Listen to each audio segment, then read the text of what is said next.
지난 시간에 우리 21장 5절부터 우리 8절까지 말씀을 우리 살펴보았습니다.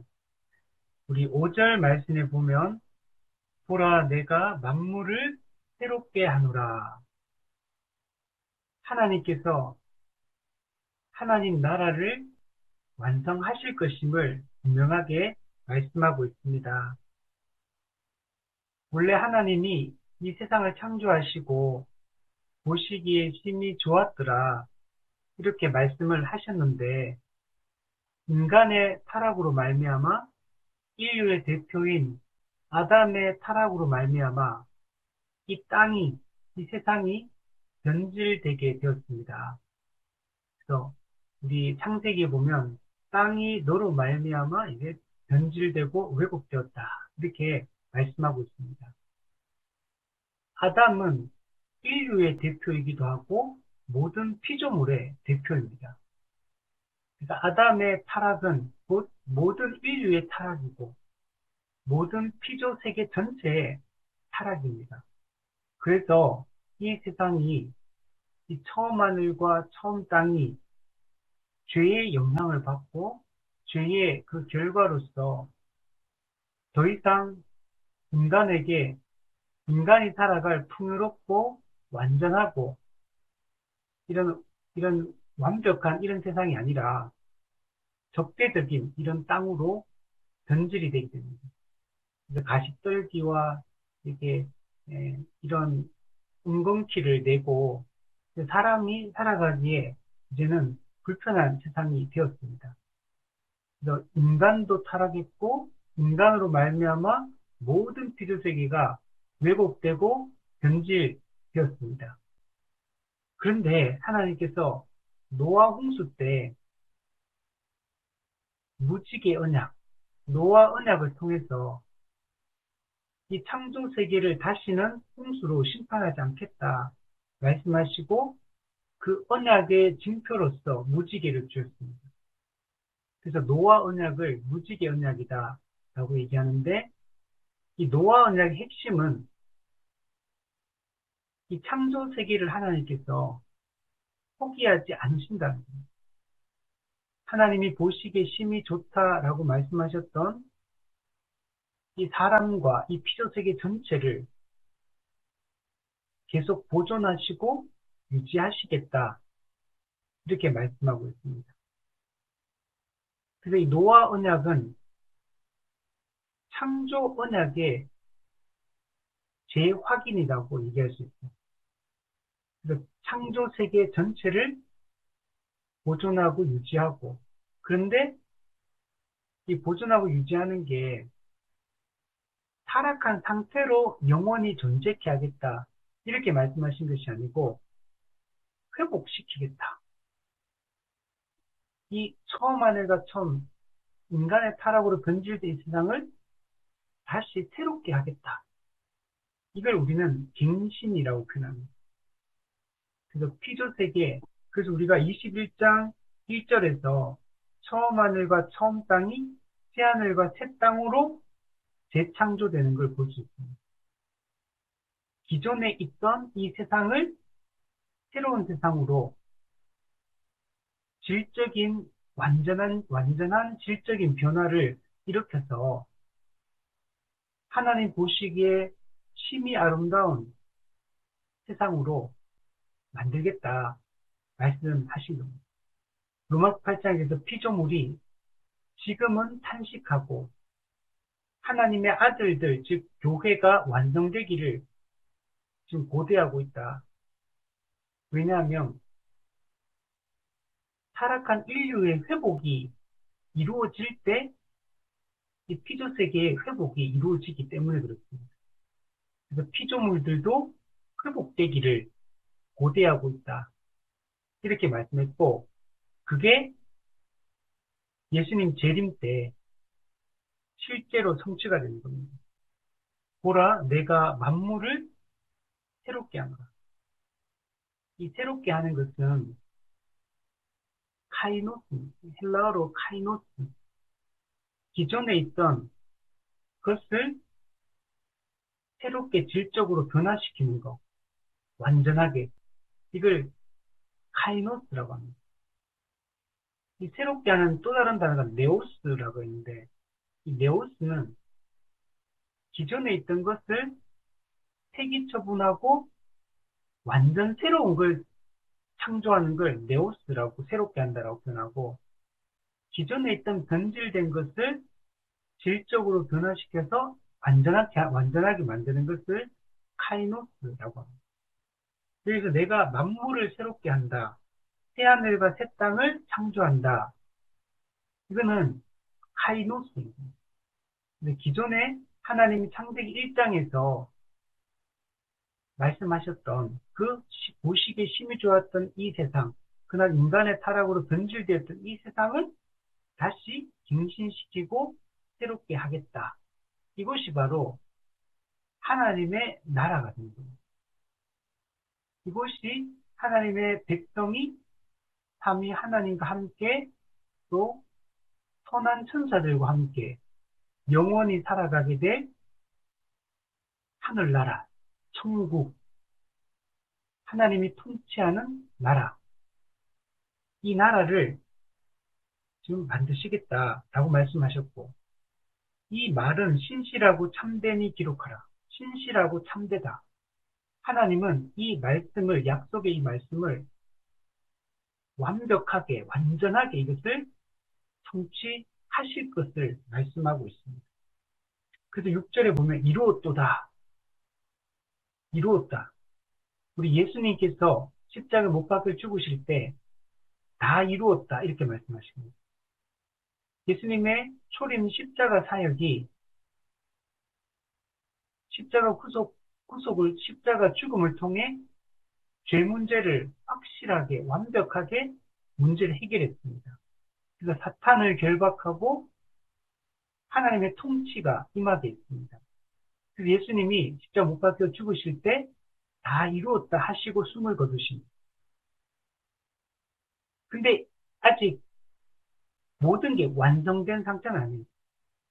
회복이 시작되고 하나님의 통치가 시작되고 사탄의 나라가 무너지는 것이 시작된 시점, 결정적 그 사탄을 패배시키고 결정적으로 그리스도가 승리케 된 사건은 십자가 초림 사역입니다. 그리고 예수님의 재림, 최후 심판을 통해 악에 대한 완전한 심판을 시행하시고 자기 백성에 대한 완전한 구원을 완성하십니다. 그리고 하나님이 만든 이 새 세상이, 새로운 세상에서 하나님의 완전한 통치가 이루어지게 됩니다. 그래서 여기서 하나님이 이루었도다. 이제 이거는 최종적으로 완성시킨다. 이렇게 말씀을 하고 있습니다. 그래서 하나님을 자신을 뭐라고 지칭하냐면 나는 알파와 오메가요. 처음과 나중이요. 시작과 끝이다. 이렇게 이야기를 합니다. 하나님은 처음이요. 끝입니다. 시작하시고 완성하시는 분이 하나님은 자신이 계획하신 그 영원한 작정을 온전히 성취하셔서 하나님이 계획하시고 꿈꾸셨던 그 창조 목적을 완벽하게 이루시는 분입니다. 그래서 우리 그 하나님을 믿고 그분의 구원의 방식인 예수 그리스도를 믿는 자는 이 영원한 생명수 샘물을 값없이 먹게 되고 우리는 이 영원한 하나님 나라 새하늘과 새 땅에 들어가게 됩니다. 우리는 그리스도 안에서 이루어진 이 구원의 은혜를 온전히 누리게 되고 하나님의 나라를 상속받게 됩니다. 이제 우리는 하나님과 우리의 관계는 그분이 우리의 영원한 왕이 되시고 우리는 그분의 변치 않는 깨어지지 않는 하나님과의 백성의 관계를 맺게 됩니다. 그래서 우리는 그분은 우리의 왕이시오. 우리는 그분의 백성으로서 그 왕의 통치를 받으며 왕이 주시는 모든 복을, 모든 안식을 누리며 우리가 살게 됩니다. 또한 그분은 우리 아버지가 되시고 우리는 그분의 자녀, 상속의 특권을 가진 자녀의 신분을 모두 그 하나님이 통치하신 아버지가 돌보시고 통치하시는 그 나라에서 영원히 안식을 누리며 살아가게 됩니다. 영국의 청교도 목회자인 리차드 백스트는 그리스도 안에서 통치되어질 이 영원한 천국, 하나님 나라의 그 삶을 성도의 영원한 안식이다. 이렇게 책을 썼습니다. 청년 때 읽었는데, 그때 천국에 대해서 제가 새롭게 눈을 뜨게 된 책이, 천국이라는 곳이 그냥 그 이전에 그냥 한국 교회에서 자라면서 들었던 그런 거하고는 전혀 다른 거구나. 성도의 영원한 안식을 읽으면서, 이런 하나님과의 관계성을 갖게 되고, 그 하나님의 자녀로서, 아들로서, 백성으로서 우리가 가진 신분과 우리가 누리게 될 그 영광이 얼마나 놀라운 것인가를 그 책을 보면서 어렴풋하게나마 이런 것이 천국이구나, 이런 게 하나님 나라구나 라는 걸 처음으로 그때 느꼈던 책이 바로 그 책이었습니다. 그러나 8절에 보면 모든 인간이 그 하나님 나라를 상속받는 것은 아닙니다. 두려워하는 자들, 믿지 아니하는 자들, 흉악한 자들, 살인자들, 음행하는 자들, 점술과 우상숭배자, 거짓말하는 모든 자들은 불과 유황으로 타는 못에 던져지리니 이는 둘째 사망이다. 성경은 분리 이미지를 가지고 있습니다. 알곡과 가라지를 분리하고 양과 염소를 분리하고 거물 안에 좋은 고기와 못된 고기를 구분합니다. 영벌에 들어갈 자들이 있고 영생에 들어갈 자들이 있습니다. 하나님의 공의로운 심판을 받을 자들이 있고 또 하나님의 은혜의 선물로 구원 얻는 자들이 있습니다. 예비된 하나님 나라를 상속받는 자들이 있는 반면에 마귀와 그 사자들을 위하여 예비된 영원한 불에 들어갈 자들이 있습니다. 그래서 여기 있는 사람들은 참된 믿음이 없는 자들, 참된 믿음이 없는 자들이 행하는 죄악들을 여기에 기술하고 있는 겁니다. 그래서 단지 이런 죄 하나 지었다고 왜 지옥 간다 이런 말이 아니라 이런 죄들은 참되게 하나님을 믿지 않는 자들의 특징입니다. 죄인의 전형적인 특징. 참된 믿음을 가진 자들은 선한 일을 행하게 되고 하나님의 말씀에 순종하여 거룩의 열매를 맺고 선한 일을 하게 되는데 이런 것들이 그 열매가 나타나지 않는 자들이 있다는 겁니다. 그들은 둘째 사망, 즉 영원한 불못. 우리 철로역정에 보면 하늘에서 불이 떨어져서 사람들을 다 멸망시키는 그 내용이 나오는데 이것을 우리 둘째 사망이다 이렇게 이야기를 합니다. 그래서 성경 요한계시록은 하나님을 대적하는 자들에 대한 완전한 심판을 이야기하고 있고 은혜로 하나님 택하신 자들에 대한 완전한 구원을 이야기하고 있는 것을 볼 수 있습니다. 영원한 하나님 나라가 이 심판과 구원을 통해서 심판과 구원의 완성을 통해 하나님 나라가 완성된다는 것들을 보여주고 있습니다. 오늘 우리 9절부터 14절 말씀을 보면 여기 새 예루살렘에 대한 이야기를 하고 있습니다. 10절에 보면 하늘에서 내려오는 거룩한 성 예루살렘을 보이니, 하늘에서 내려오는 거룩한 성 예루살렘. 우리 21장 2절에도 보시면 거룩한 성 새 예루살렘이 하나님께로부터 하늘에서 내려오니 그 준비한 것이 신부가 남편을 위하여 단장한 것 같더라. 그러니까 새 예루살렘은, 그러니까 이 땅에 있는 그 구약의 예루살렘 있잖아요. 그 예루살렘과 대조되는 새로운 예루살렘, 새 예루살렘이 있는데, 이 새 예루살렘은 하늘로부터 내려온다. 하늘로부터 내려오는 걸 2절에는 하나님께로부터 하늘에서 내려온다. 그러니까 하늘에서 내려오는 것은 하나님께로부터 내려온다.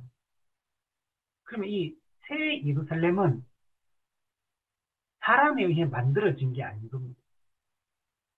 하나님에 의해서 만들어진 그런 존재임을 우리가 알 수가 있고, 2절에 보면 그 준비한 것이 신부가 남편을 위하여 단장한 것 같더라.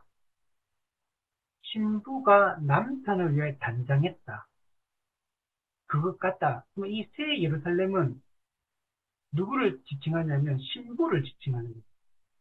새 예루살렘 이꼴 신부라는 겁니다. 우리 9절 말씀에도 보면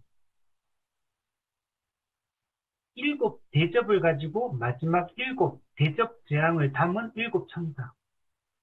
우리 7 심판 시리즈가 요한계시록에 나왔죠. 7 인, 7 나팔, 7 대접 심판.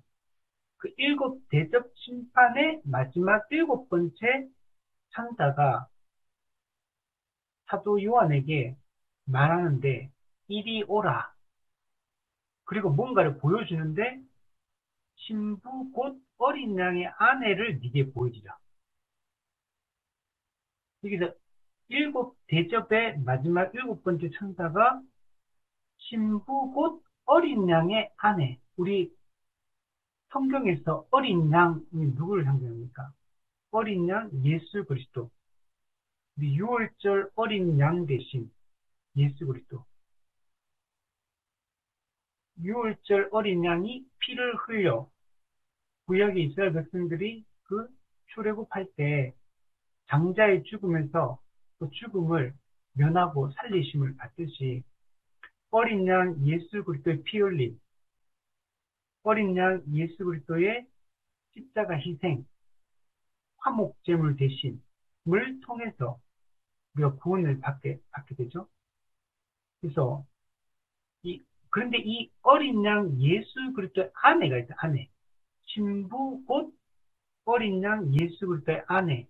그러면 2절에 거룩한 성 예루살렘이 하나님께로부터 하늘에 내려오는데 그 준비한 그 신부가 남편을 위해 단장했다. 그리고 거룩한 성 예루살렘은 여기서는 건물, 도성으로 성으로 묘사를 하고 있지만 실제 장소적 의미가 아니라 어떤 존재를 이야기하고 있는 거예요. 신부. 어린 양의 신부가 누구냐? 어린 양의 신부는 우리 신약성경에 보면 교회를 상징합니다. 예수님을 항상 읽을 때 교회와 그리스도와의 관계를 항상 결혼의 비유를 하고 신랑 신부 그리고 혼인한 관계로 이렇게 설명하는 것들을 볼 수 있습니다. 이걸 잘 보여주는 게 19장 우리 7절에 한번 보세요. 19장 7절. 어린 양의 혼인 기약이 이르렀고 그의 아내가 자신을 준비하였다. 네. 어린 양의 혼인 기약, 어린 양의 혼인 잔치가 이르렀고 아내, 즉 신부가 준비가 되어 있으니 결혼 준비가 다 끝난 거예요. 이 결혼 잔치, 혼인 잔치, 이거는 완성된 하나님 나라에서의 천국 잔치, 천국 혼인 잔치, 천국에 들어가서 누리게 될 그 기쁨의 잔치, 완성된 하나님 나라 안에서의 그 완전한 축제, 잔치, 이걸 할 때가 이르렀다는 거예요. 이게 다 신부가 준비됐기 때문에 신부가 우리 앞에서 피조물이 고대하는 것은 하나님의 아들들이 나타나는 것이다. 하나님의 아들들이 나타나는 것은 하나님의 백성인 교회가 준비된 상태에 대해 교회가 완성되는 때, 이때 하나님 나라가 완성되거든요. 이때 우리는 천국에 들어가서 영원한 어린 양의 혼인잔치, 영원한 잔치가 영원히 벌어지는 거예요. 천국은 하나님과 우리 그리스도와 교회가 혼인잔치를 누리는 그 시간이다 라고 얘기를 할 수 있습니다. 그래서 지금 이게 다시 우리 21장으로 넘어와 보면 천국 혼인잔치를 할 모든 준비가 지금 이제 마쳐진 상태인 겁니다. 이 혼인잔치가 되면 우리 19장 우리 그 6절에 보면 할렐루야 주 우리 하나님 곧 전능하신 이가 통치하시거든. 하나님의 통치가 완성되는 것이 곧 어린 양의 혼인잔치 때. 그래서 이 하나님의 완전한 통치, 하나님 나라의 완성, 이것이 지금 이루어질 때가 되었고, 이게 지금 이제 다 이루었어요. 다 이제 실현되는 겁니다. 그 실현된 그 내용을 여기서 그 모습을 여기서 설명해 주고 있는 겁니다. 근데 재밌는 거는 또 일곱 대접장의 마지막 일곱 번째 천사가 지금 사도 요한에게 보여주는데 뭘 보여주냐? 거룩한 성 새 예루살렘, 어린 양의 신부를 지금 보여주고 있거든요. 그런데 우리 17장 1절에 보시면 17장 1절 한번 보세요. 일곱 대접을 가진 일곱 천사 중 하나, 똑같은 천사입니다. 근데 이 일곱 천사가 처음에 사도 요한에게 이 거룩한 성 예루살렘을 보여주기 이전에 다른 걸 먼저 보여줬어요, 요한한테. 뭘 보여줬냐면 이리로 오라. 많은 무리에 앉은 큰 엄녀가 받을 심판을 내게 보이리라. 많은 무리에 앉은 큰 엄녀가 있는데 이 큰 엄녀가 심판을 받아요. 근데 이 큰 엄녀가 누구냐? 우리 17장 18절에 보면 내가 본 그 여자는 그 엄녀는 땅의 왕들을 다스리는 큰 성이라. 이 땅의 왕들을 세상의 왕들을 다스리는 큰 성이다. 이게 누구냐? 우리 5절에도 보면 비밀이라 큰 바벨론이라 땅의 음녀들과 가증한 것들의 어미라. 6절에 보면 이 여자가 성도들의 피와 예수의 증인들의 피에 취했다. 이 큰 성, 큰 음녀, 큰 바벨론이라, 큰 바벨론. 이게 누구냐? 6절에 성도들의 피에 취했다. 즉 성도들을 핍박했던 어떤 존재인 거야.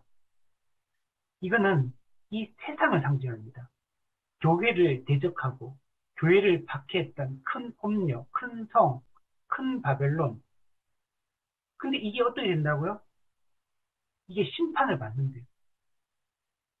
이 땅에서는 큰 음녀가 교회를 박해하고 핍박하고 이렇게 했지만 심판을 받아 결국 멸망하게 될 것을 일곱 천사 중에 하나가 사도 요한한테 먼저 보여준 것. 그 18장에 보시면 18장 2절에 보면 무너졌도다 무너졌도다 큰 성 바벨론이요. 하나님을 대적하는 세상은 무너집니다. 근데 무너졌도다 무너졌도다 두 번 반복해서 표현하고 있죠. 세상의 완전한 멸망, 확실한 멸망을 선포하고 있는 겁니다. 우리 18장 10절에도 보시면 화 있도다 화 있도다 큰 성, 견고한 성, 크고 견고한, 이 세상이 크고 견고하거든요. 그래서 이 세상이 안 무너질 것 같아요. 세상이 교회를 이길 것 같아요. 그런데 어떻게 되냐면, 화이토다, 큰 성, 큰 견고한 성 바벨론이요. 어떻게 무너지느냐? 한 시간에 내 심판이 이르렀다. 한 시간에 심판이 이르렀다. 한 시간이 깁니까, 짧습니까? 한 시간에 이 크고 견고한 성이 무너져, 이 세상이. 이거는 순식간에 이 세상이 급작스럽게 그냥 확 무너질 거라는 거예요. 또 뒤에도 보면 16절에 화이토다 큰 성이요. 17절 그러한 이들이 막 부로 취했거든요. 이 세상에 세상의 모든 권세와 권력과 돈과 이런 걸 다 지배하며 그러나 한 시간에 망하였도록. 18절 이 큰 성과 같은 성이 어디냐? 불타는 연기. 세상이 심판을 받아서 불타는 것. 이 철록장에 이 멸망의 도시 장망성, 이 세상을 상징합니다. 이것이 불과 유황이 떨어져가 이게 불타는 걸 크리스찬이 보고 여기 있다가는 나도 망하겠구나. 빨리 탈출하자. 그게 순례의 여정의 시작이 됩니다. 이 세상은 한순간에 무너져요. 자, 일곱 대접 천사 중에 하나가 먼저 큰 성 바벨론, 이 세상의 멸망에 대한 것을 사도 요한한테 환상 중에 먼저 보여주었고, 그런데 이 21장 9절에 딱 오면 누구를 보여주냐면 새 예루살렘, 어린 양의 신부를 보이리라. 우리 9절에 보이리라. 10절 예루살렘을 보이니. 그러니까 똑같은 천사가 사도 요한한테 두 개의 아주 대조적인 장면을 보여주고 있는 겁니다. 지금 큰 성 바벨론과 새 예루살렘, 세상과 교회를 대조해서 지금 보여주고 있는 거예요. 세상은 결국 멸망하고 아무리 세상이 거대하고 무너질 것 같지 않고 해도 결국은 순식간에 한 시간에 무너질 거고 세상은 하나님의 백성은 교회는 이 땅에서 비록 고난과 박해와 어려움 중에 있지만 그러나 결국 여러분 보호를 받고 완성에 이르게 될 것을 여기서 보여주고 있는 겁니다. 큰 성 바벨론과 거룩한 성 새 예루살렘의 영원한 운명이 얼마나 차이 나는지를 보여주고 있는 겁니다. 이걸 미리 예수님께서 다 암시해 주셨습니다. 부자와 거지 나사로를 통해. 부자는 이 땅에서 권세를 누리고 떵떵거리고 부유하게 지냈지만 죽어서 그 지옥에 떨어지고 거지 나사로는 이 땅에서 고통 가운데 있었지만 주를 향한 그 믿음을 지킨 그는 아브라함의 품, 즉 천국에 이제 들어가는 걸 얘기합니다. 근데 이 땅에서의 그런 것들이 완전히 역전되어서 완전한 하나님의 그 영광 중에 교회가 들어갈 것을 영원한 운명이 완전히 역전되는 것을 볼 수 있습니다. 우리 신약에 예수님의 어머니 마리아의 노래가 나오거든요. 사무엘상에 보면 한나의 노래가 나와요. 그 노래에 그 두 개의 노래가 같은 내용을 담고 있어요. 거기 보면은 역전의 하나님에 대한 얘기를 해요. 모든 것이 역전될 것이다. 누구에 의해서? 메시아에 의해서. 이 땅에서 고통받는 자들이 역전되어서 영광에 들어가게 될 것을, 힘 없는 자들이 힘을 얻게 될 것이고, 고통 중에 있는 자들이 안식에 들어가게 될 것이고, 모든 것이 역전될 것, 메시아가 오셔서. 그게 다 이루어진 것을 여기서 지금 보여주고 있는 겁니다. 10절에 보면, 우리 다시 21장 10절 성령으로 나를 데리고 크고 높은 산으로 올라가. 크고 높은 산. 이 크고 높은 산으로 올라갔는데 거룩한 성 예루살렘이 거기에 내려오는 겁니다. 거기 있는 겁니다. 이거 뭘 보여주냐면 큰 성 바벨론을 하나님이 무너뜨리고 폐허를 만듭니다. 그러면 거룩한 성 예루살렘 어디 세우느냐? 이 큰 성 바벨론, 이 바벨론이 무너진 이 자리에 거룩한 성 예루살렘, 예루살렘 도성이 여기 세워지는 겁니다. 그러니까 이 세상이 무너지고 현 이 세상에 하나님의 백성이 이곳에 심기어지게 될 것이다. 이곳에 하나님의 나라가 세워지고 이곳에 하나님의 백성이 영원한 하나님의 통치를 받으며 영원한 안식을 이곳에서 누리게 될 것이다. 라고 얘기하는 큰 성 바벨론은 무너뜨리고 순식간에 무너뜨리고 그 폐허 위에다 새로운 도시를 짓는 것. 딴 데 짓는 게 아니고 이곳에다가 지어요. 그래서 크고 높은 산. 이곳에다 새 예루살렘이 나오는데 근데 이 거룩한 성 새 예루살렘은 특징이 뭐냐면 11절에 하나님의 영광이 있어 그 성의 빛이 지극히 귀한 보석 같고 벽옥과 수정같이 맑더라. 그리고 이 거룩한 성 예루살렘에는 하나님의 영광이 임합니다. 하나님의 영광이 온전히 임해요. 그 사무엘상에 보면 엘리 대제사장 자기 아들하고 엘리는 말씀이 희귀하고 영적인 눈이 이렇게 이제 감겨가지고 분별하지 못하고 그 자녀들이 죄를 저지르는데도 그걸 막지 아니하고 그 시대에 그 이가봇 하나님의 영광이 떠났다. 원래는 창세기 1장에 하나님이 세상을 창조하시고 하나님의 영광이 함께 있거든요. 하나님의 영광이 함께하는 것은 하나님의 임재를 상징합니다. 하나님의 함께 하시는 것. 그런데 타락하고 죄를 지으니까 하나님의 영광이 떠나요. 하나님의 임재가 사라지게 돼요. 임마누엘이 안 돼요. 그런데 이 거룩한 성 예루살렘에 하나님의 영광이 있어요. 하나님의 완전한 임재, 임마누엘의 완성. 우리 3절에 보시면 보라 하나님의 장막이 사람들과 함께 있으며 하나님이 그들과 함께 계시니 하나님의 완전한 임마누엘이 이루어지게 됩니다.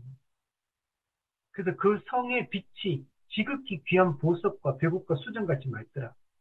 보석이잖아요. 이 보석은 반짝반짝하고 이런 걸 상징하잖아요. 이 성에 하나님의 영광이 거룩한 성 예루살렘에 비치니까 얼마나 영광스럽고 빛나고 아름다운지 몰라요. 하나님의 영원하신 임재가 이곳에 있다, 함께 하시고 있다는 걸 생각합니다. 우리 21장 23절 한번, 23절. 그 성은, 이 거룩한 성 예루살렘을 얘기해요. 해나 달의 비침이 쓸데없다. 성에는 빛이 있어야 되거든요. 근데 해나 달의 비침이 쓸데없어. 왜냐하면 하나님의 영광이 비치고 어린 양이 그 등불이 되십니다. 하나님의 영광, 어린 양이 등불이 되어서 하나님과 어린 양이 함께하고 있으니까 다른 빛이 필요가 없는 거예요. 하나님의 영광이 거룩한 성 예루살렘, 교회와 함께 영원히 교회에 하나님이 영원히 임재하시고 교회와 영원히 함께 하시고 영원히 하나님이 교회의 빛이 되어 주시겠다 라고 말씀하고 있는 겁니다. 12절에 보면 크고 높은 성곽이 있어요. 이제 지금 이게 교회를 장소적 이렇게 모습으로 설명하고 있거든요.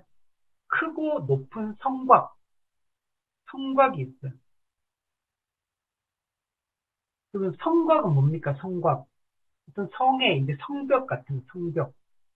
근데 이게 성벽이 크고 높아요. 오늘날 이런 성곽 이런 게 없지만 옛날에 우리 뭐 고려시대, 조선시대 보시면 다 성이 보면은 성벽으로 높고 큰 뭐 이중성벽, 막 넓은 성벽을 다 하고 있잖아요. 뭐 유럽 이런 데도 보면 이렇게 뭐 영국, 프랑스 이런 데 뭐 독일 보면 그 얼마나 거대한 성이 있습니까? 제가 예전에 일본에 오사카 가니까 오사카 성에 갔는데 진짜 어마어마하게 크더라고요, 성이. 돌이 막 집 한 채만한 돌들을 막 쌓아가지고 진짜 거대하더라고요. 이게 성곽이 크고 높으면 적이 못 쳐들어오는 거죠. 그러니까 이게 크고 높은 성곽이 있다는 얘기는 거룩한 성 예루살렘에 교회가 완전한 보호를 받는다는 얘기야. 원수로부터, 대적으로부터 완벽한 보호를 받는다는 얘기라는 거예요. 완성된 하나의 나라에서는 교회가 더 이상 이 악한 영적 세력으로부터 공격당할 일이 없다는 거예요. 피해를 입을 일이 없다. 완벽한 보호를 교회가 받게 된다. 물론 천국에 나중에 하나의 나라가 이루어지고 난 이후에 당연히 원수 자체가 없습니다. 원수는 어떻게 됩니까? 우리 20장 10절에 보세요. 미혹하는 마귀가 불과 유황못에 던져지니 거기는 그 짐승과 거짓 선지자도 있어 세세토록 밤낮 괴로움을 받으리라. 우리 21장 14, 15절 사망과 음부도 불못에 던져지니 이것은 둘째 사망 곧 불못이라. 누구든지 생명책에 기록되지 못한 자는 불못에 던져지리라. 마귀와 모든 불신자와 모든 악한 세력들이 전부 다 불못 지옥에 다 떨어지기 때문에 그러니까 교회가 완전하게 보호받는 걸 더 이상 교회가 박해를 받거나 공격을 당할 일이 없죠. 그래서 하나님의 함께 하시고 하나님의 악을 완전히 처단하실 것이기 때문에 이걸 크고 높은 성곽이 이제 거룩한 성 예루살렘에 있다라는 걸 지금 여기 설명하고 있습니다. 근데 이 거룩한 성 예루살렘이 뭘로 구성되어 있냐면 거기 보면 12문이 있다. 근데 문에는 12천사가 있다. 12천사가 그 예루살렘 성에 새 예루살렘 성에 12문이 있는데 그 12문을 12천사가 지키고 있어요. 이건 뭘 보여주냐면 아무나 여기 못 들어온다는 거예요. 오직 택함 받은 자들만이 이곳에 여러분 들어오게 됩니다. 우리 21장 27절에 보시면 무엇이든지 속된 것이나 가증한 일 또는 거짓말한 자는 결코 그리로 들어가지 못하되 오직 어린 양의 생명책에 기록된 자들만 들어가리라. 여러분 영원한 하나님 나라는 오직 생명책에 기록된 하나님의 창세전에 택한 자기 백성들 예수 그리스도를 믿고 그분의 말씀에 순종하며 그분을 따르고 있는 하나님 백성들만 이곳에 들어가게 됩니다. 12천사가 12문을 지키고 있습니다. 그리고 이거는 그러니까 아무나 못 들어간다. 하나님 이 허락된 자들만 들어갈 수 있다는 걸 보여주고 있고 참된 믿음을 가진 자들만 들어갈 수 있다는 걸 보여주고 있고 또 하나는 12천사가 딱 지키고 있기 때문에 확실하게 보호받는다. 확실하게 안전하다. 만약에 문을 지키는 그 파수꾼이 없으면 아무나 막 들어올 거잖아요. 그럼 위험해지잖아요. 근데 12천사가 딱 지키고 있기 때문에 못 들어요, 아무도. 이 거룩한 성 예루살렘은 확실한 보호를 받는 안전할 것이고 뭐 완전한 안식을 이곳에서 누리게 될 것을 보여주고 있습니다. 그리고 그 문들 위에는 이름이 기록되어 있는데 이스라엘 자손 12지파의 이름들이 기록되어 있습니다. 그리고 동쪽에 문이 세 문, 북쪽, 서쪽, 남쪽에 문이 세 개씩 있어요. 문은 뭡니까? 사람들이 들어오는 곳이잖아요. 이 성으로 들어오는 그 곳인데 근데 이게 동서남북에서 다 들어온다는 얘기예요. 이거는 무엇을 의미하겠습니까? 하나님 나라에 들어오게 될 하나님의 백성들이 동서남북으로부터 사방팔방에서 하나님 백성들이 들어오게 될 것을 이야기합니다. 이 문을 통해 들어오거든요. 누가복음 13장 29절을 보면 사람들이 동서남북으로부터 와서 하나님 나라 잔치에 참여하자. 얼마나 여러분 영광스럽습니까? 다들 하나님을 부정하고 거부할 것 같잖아요. 근데 하나님 택한 자들, 엘리야 시대 남은 자들, 7천 명의 남은 자들이 있듯이 지금도 남은 자들이 있는 거예요. 유대인 중에서도 이방인 중에서도. 그래서 하나님의 택한 자들이, 창세의 택한 자들이 동서남북으로부터 이 12문을 통해 천국으로 하나님 백성으로 함께 영원한 나라에 들어오게 될 것을 얘기합니다. 물이 바다를 덮은 같이 여호와의 영광을 인정하는 자들이 동서남북으로부터 몰려들 거라고 이야기를 하고 있습니다. 그리고 14절에 보면 그 성의 성곽에는 12기초석이 있어요. 근데 이 12기초석 위에는 이름이 기록되어 있는, 누구 이름이 기록되어 있냐면 어린 양의 12사도의 12이름이 기록되어 있다. 우리 앞서 12절에 12문 위에는 12지파, 12지파, 구약의 12지파의 이름이 기록되어 있고 12성곽의 기초석에는 신약의 12사도, 12제자의 이름이 기록되어 있어요.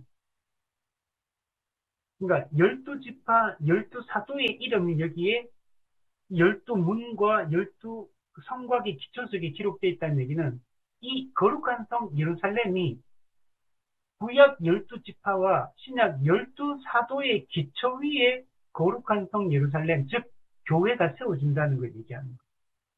교회가 완성될 거다. 즉 이 말은 뭐예요? 영원한 하나님 나라에 들어갈, 최종적으로 들어가게 될 그 하나님의 백성들, 하나님의 자녀가 될 것이요 그분의 백성으로서 그 신분을, 그 영광을 누리게 될 자들, 이들은 신구약의 하나님의 백성들로 구성될 것이다. 12지파, 12사도가 구약의 하나님의 백성, 신약의 하나님의 백성을 상징하고 있는 겁니다. 이들이 거룩한 성 예루살렘의 기초를 이루게 될 것이다 라고 말하고 있습니다. 이것은 요한계시록 4장에 그 하나님의 보좌가 있고 그 보좌 주위에 24보좌가 있습니다.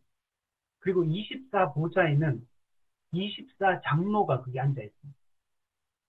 하나님의 그 하늘 성전의 중앙에 하나님의 보좌가 있고 그 보좌 주위에 24보좌, 그리고 거기는 24장로가 앉아 있습니다. 24장로가 누구냐? 12 더하기 12, 24. 구약의 12지파 플러스 신약의 12사도 24. 즉 신구약의 하나님의 백성들이 하나님의 보좌에 하나님과 함께 하나님 그 보좌를 중심으로 하나님과 함께 하게 될 것이다. 하나님 백성 전체를 상징하고 있는 요한계시록 7장과 14장에는 하나님의 백성의 총수에 대한 이야기가 나옵니다. 14만 4천. 우리 신천지도 이거 막 강조하잖아요. 14만 4천. 근데 이 14만 4천은 뭘 상징하냐면 12 곱하기 12 곱하기 1000, 12지파 곱하기 12사도 곱하기 1000. 구약의 하나님 백성과 신약의 하나님 백성이 그리고 플러스 1000, 12 충만수, 1000은 충만수. 그러니까 12 세 번 곱한 거니까 그러니까 엄청난 충만하다는 걸 얘기하거든요. 충만 숫자예요.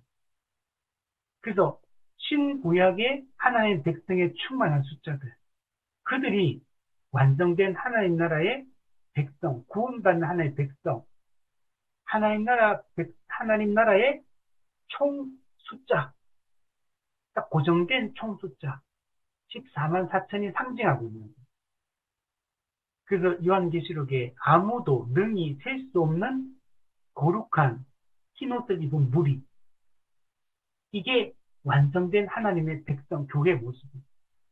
여기에는 우리도 포함되는, 아브라함도 포함되고, 아담도 포함되고, 바울도 포함될 거고, 저기 아프리카의 어느 성도도 포함될 거고, 북한의 어느 성도도 포함될 거고, 1000년 전에 중세시대에 살았던 어떤 성도도 포함될 거고, 지금 우리 시대 21세기를 살아가는 어떤 성도도 포함될 거고, 그들 모두, 이 로마서 11장에 보면, 이방인의 충만한 수, 유대인의 충만한 수, 이게 구원받은 하나님의 백성의 총수를 상징하고 있습니다. 이게 하나님의 나라가 완성되고, 하나님의 나라의 영토가 완성되고, 하나님의 백성이, 교회가 완성되고, 영원한 그 하나님의 통치, 전능하신 하나님이 영원히 함께 하시며 통치하는 이 세상이 완성되게 될 것이다. 알파와 오메가이신 하나님, 모든 것을 계획하시고 모든 것을 성취하시고 완성하시는 그 하나님의 주권적인 역사와 그 하나님의 주도적인 이끄심 가운데 결국 하나님의 창조 목적대로 하나님의 나라가 완성될 것이고, 우리는 그 하나님과 영원히 함께하며 그분이 주시는 모든 은혜와 복을 누리며 안식을 누리며 우리는 살게 됩니다. 비록 이 땅에서는 눈물이 있잖아요. 근데 하나님이 친히 우리의 왕이 되셔서 모든 눈물을 그 눈에서 닦아 주실 것입니다. 우리가 이 때를 소망하며 현재를 장차 얻을 영광을 소망하며 지금 이 세상에서 잠시 고난의 때가 있지만 그 고난은 계시록에 보면 2장 3장에 보면 10일 동안 짧은 기간 동안에만 환란을 당할 겁니다. 짧은 환란, 그리고 한시적인 환란, 그리고 곧 우리는 영원한 안식에 들어가게 될 것을 믿고 장차 누릴 그 영광을 바라보며 소망의 인내, 이 땅에 그 소망을 바라보며 인내하며 끝까지 견디는 자는 구원을 받으리라. 하나님의 은혜로 성령의 도우심으로 우리는 믿음을 지키며 끝까지 이 길을 걸어갈 수 있었으면 좋겠습니다.